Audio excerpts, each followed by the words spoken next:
हाँ भाई, तो बताओ क्या ऑर्डर करूँ तुम्हारे लिए। कुछ भी नहीं, मैं टिफिन लेकर आई हूँ जैसे रोज लाती हूँ। और सुनो, तुम भी अपने लिए कुछ मत मंगवाओ, मैं तुम्हारे लिए खाना बनाकर लाई हूँ अपने हाथों से। अच्छा, अरे वाह वाह, लाओ फिर। और फिर सिया ने अपने बैग से एक बड़ा सा टिफिन बाहर निकाला और विशाल जल्दी से उसे खोलने लगा। सिया, ये क्या बनाया तुमने। ये पालक का सूप है और ये लौकी की सब्जी, बिल्कुल कम मसाले में बनी हुई। ये खीरे का रायता और इन सब के साथ खाने के लिए ये मल्टीग्रेन आटे की रोटियां। तो शुरू करें? हाँ करते हैं। लगता है हरा रंग तुम्हारा फेवरेट है। नहीं तो, पर ऐसा क्यों लगा तुम्हें? देखो ना, यहाँ सब कुछ हरा है। सूप, सब्जी, सलाद और तो और ये रोटियां भी हरी बना कर लाई हो तुम, देखो। अरे हाँ, एक्चुअली वो सूप बनाने के बाद थोड़ी सी पालक बच गई थी, तो मैंने रोटियों के आटे के साथ गूंथ दी। इससे ये और हेल्दी बन गई। तुम खाओ ना, अब किसका वेट कर रहे हो? सिया का मन रखने के लिए विशाल ने उसके टिफिन से थोड़ा बहुत खाना खाया और फिर सब कुछ बढ़िया है। सिया, मुझे अभी याद आया, आज घर जल्दी पहुंचना है। कुछ काम है, तो मैं चलूं? अरे पर खाना तो अच्छे से खा लो। हाँ हाँ, मैंने खा लिया, अच्छे से खाया, सच में। अभी लेट हो रहा है, सॉरी। हाँ कोई बात नहीं, तुम चलो, मैं तुमसे कल मिलती हूँ। बाय।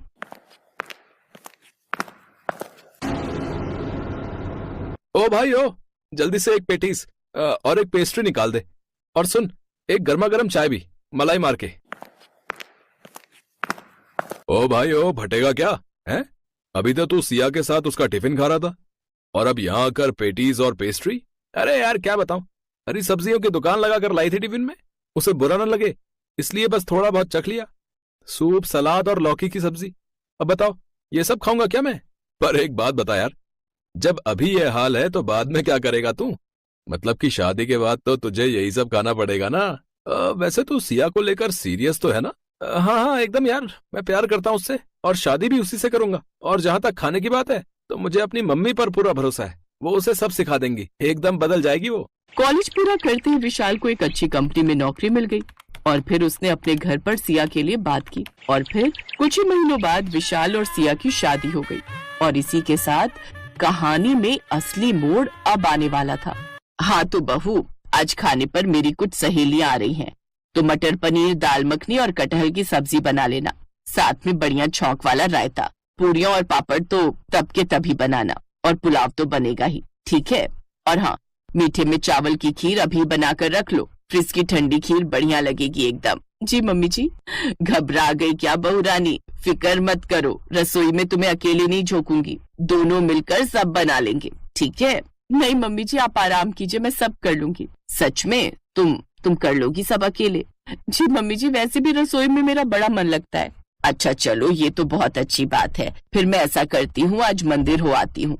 इतनी अच्छी बहू दी है भगवान ने मुझे, तो प्रसाद तो चढ़ाना ही चाहिए ना। अपनी सास की बात सुनकर सिया मुस्कुरा दी और फिर रसोई के अंदर चली गई। करीब 3 घंटों तक सिया रसोई में अकेले ही लगी रही और फिर खाने की मेज पर, अब तुम लोगों को क्या कहूँ मैं, अगर चिराग लेकर भी ढूंढती ना तो भी ऐसी बहू नहीं मिलती।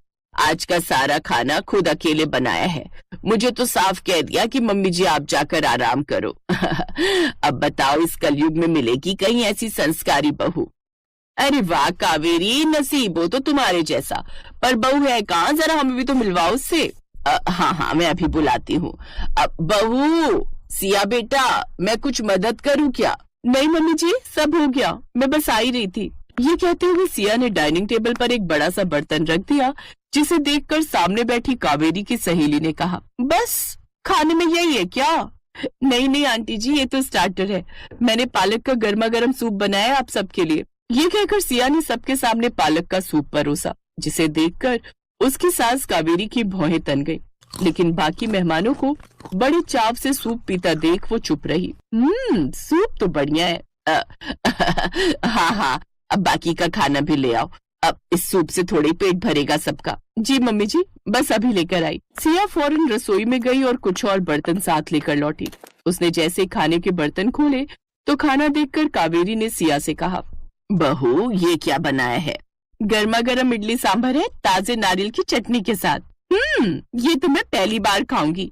अब ये है ना सांभर? अरे लगता है घर की सारी सब्जियां उठाकर डाल दी इसमें तो तुमने। जी, और इसीलिए तो ये डिश इतनी हेल्दी है, लेस ऑयल बट न्यूट्रिशन से भरपूर। और इसके साथ हरी चटनी और ताजा सलाद भी है। सिया खाना परोसते हुए बहुत खुश थी, लेकिन सामने बैठी कावेरी का खून जल रहा था। सिया ने उसकी बताई एक भी डिश नहीं बनाई थी, लेकिन मेहमानों के सामने वो सिया से कुछ नहीं कह पा रही थी। फिर कुछ देर बाद, अब बहू जाओ, अब जाकर फ्रिज से सबके लिए खीर लेकर आ जाओ। जी मम्मी जी, बस अभी लाई। चलो शुक्र है कुछ तो बनाया है इसने ढंग का। सिया ने कुछ ही देर में सबके सामने खीर की कटोरियां लाकर रख दी, लेकिन उस खीर को देखते ही इस बार कावेरी के सब्र का बांध टूट गया। उसने गुस्से से सिया की ओर देखा और बोली, ये क्या किया बहू, खीर हरी कैसे हो गई? क्योंकि ये लौकी की खीर है मम्मी जी, और मैंने इसे नारियल के दूध में बनाया है, और उससे भी खास बात यह है कि मैंने इसमें चीनी की जगह ताजे खजूर पीस कर डाले हैं। बहू जरा 1 मिनट रसोई में चलो, अब कुछ काम है तुमसे। ये कहकर कावेरी रसोई की तरफ बढ़ गई और उसके पीछे पीछे सिया भी, और फिर रसोई में। ये क्या किया बहू, मेहमानों के सामने नाक कटा कर रख दी हमारी। ये जो तुमने बनाया है ये कोई खाना है? अरे अगर तुमसे नहीं हो रहा था तो मुझे कह देती, मैं सब कर लेती ना, या फिर बाहर से मंगवा लेती खाना। अब बताओ, वैसे ही इन औरतों की 4 गज लंबी जुबान है, और इस सब के बाद तो ये सब की सब सुना सुना कर जान ही ले लेंगी मेरी। कावेरी सिया को सुनाई जा रही थी और सिया चुपचाप सिर झुकाए सब सुन रही थी। तभी डाइनिंग हॉल से आवाज आई, कावेरी अब आ भी जाओ भाई। हाँ बस आ गई। कावेरी ने गुस्से से सिया को घूरा और फिर पैर पटकते हुए रसोई से बाहर चली आई। अब आज के लिए सॉरी, वो क्या है ना, बहू को आइडिया नहीं है कुछ रसोई का, और मेहमानदारी का सुनकर शायद घबरा गई बेचारी। लेकिन अगली बार। क्या बोल रही हो कावेरी? अरे तुम्हारी बहू तो लाखों नहीं बल्कि करोड़ों में एक है। कसम से यहाँ आने से पहले मैं इतना घबरा रही थी कि आज फिर हैवी खाना हो जाएगा और मेरा शुगर लेवल फिर से बढ़ जाएगा। लेकिन सच में तुम्हारी बहू ने स्वाद और सेहत से भरा ऐसा खाना खिलाया कि मजा ही आ गया। बिल्कुल सही कहा। तुम सिया को कहना कि टाइम निकाल कर जरा मेरी बहू को भी कुछ सिखा दे। कावेरी, ओ कावेरी, कहाँ खो गई? अब क्या? हाँ, सच में तुम लोगों को आज का खाना इतना पसंद आया क्या? अरे पसंद नहीं, बहुत पसंद आया। सच कावेरी, भाग खुल गए तुम्हारी सिया जैसी गुणी बहू पाकर। चलो अब हम चलते हैं, बाय। अपनी सहेलियों की बातें सुनकर कावेरी हैरान रह गई। इसके बाद से रसोई की पूरी जिम्मेदारी कावेरी ने सिया को सौंप दी, और इस तरह सिया ने अपने पक्के इरादे से न सिर्फ अपने ससुराल वालों की सोच को बदला, बल्कि अपने ससुराल की तेल मसाले से भरी अनहेल्दी रसोई को हरी भरी सब्जियों वाली हेल्दी रसोई में बदल